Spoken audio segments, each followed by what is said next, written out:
Blessings and peace, everyone. And as I was sitting here on this beautiful Sunday afternoon by the water, there were some things that I was thinking about. And I said, well, let me jump on here and do a really quick video to share my heart with you guys and some things that I've been contemplating, and then just to receive some feedback from all of you.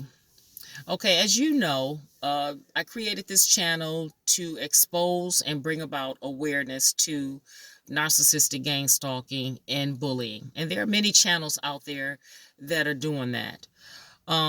This channel is to expose their tactics, their mode of operation, and some of the deceptions that they use to reel you in. And so my thought is that I talk from my experience, because gang stalking happens on all different levels, many levels, and gang stalkers come from many walks of life. There are rich ones, there are poor ones, and there's all kinds of narcissistic gang stalkers.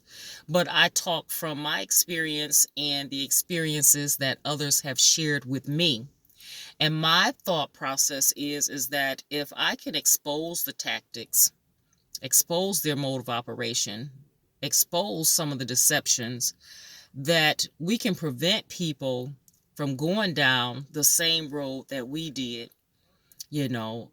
because when we were experiencing the narcissistic gang stalkers slash bullies, we didn't know what we were dealing with. There wasn't a lot of information out there, and narcissistic gang stalking has been around for years. It's been called community gang stalking. It started, many years ago. It's almost like an art of war. Is really what narcissistic gang stalkers use against us.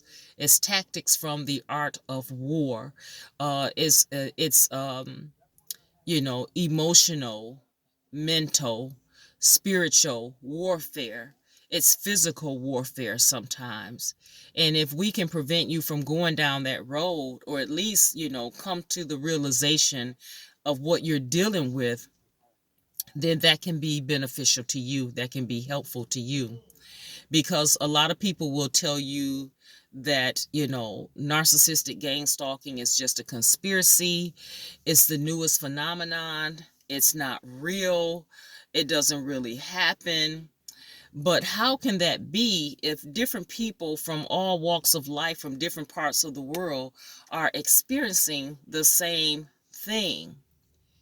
So if we weren't having these experiences, how come so many of us can talk about it, at such a level that, in such commonality between each other, if it was just a buzzword or commonality? I mean, just a buzzword or phenomenon. I'm sorry. But you see, that's what narcissistic gang stalkers, that's what they want you to do.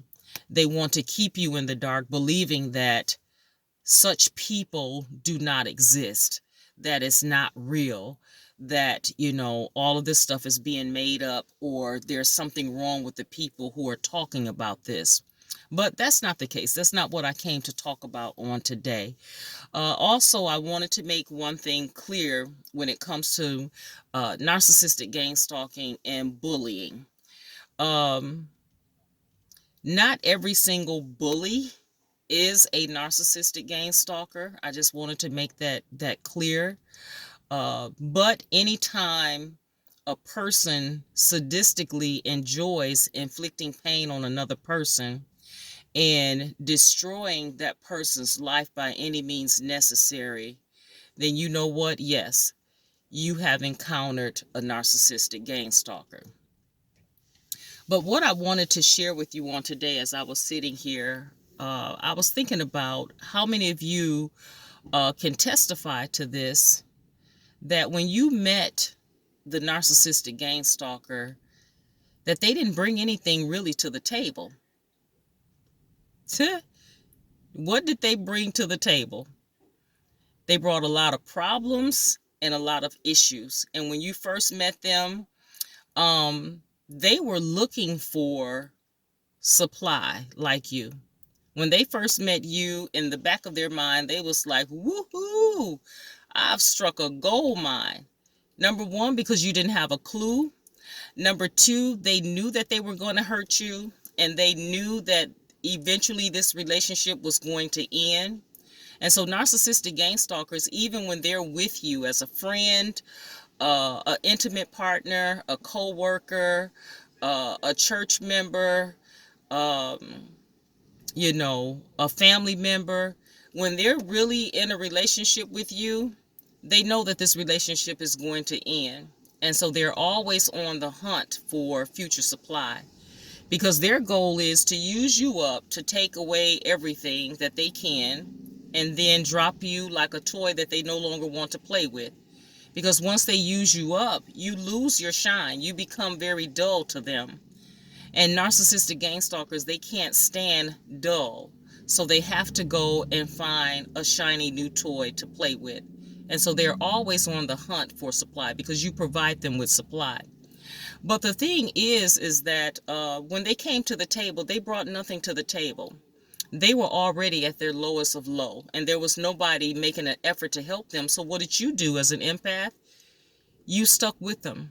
You decided that you wanted to help them, that you would never leave their side, because of course they provided you with a sob story. And we fell for it, hook, line, and sinker.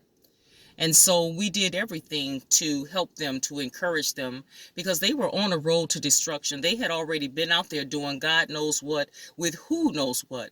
Narcissistic gang stalkers have been out there in those streets. They know the streets. It's not nothing new to them. They know their way around in the streets. And so you use your resources, your time, your talent, your money, your encouragement.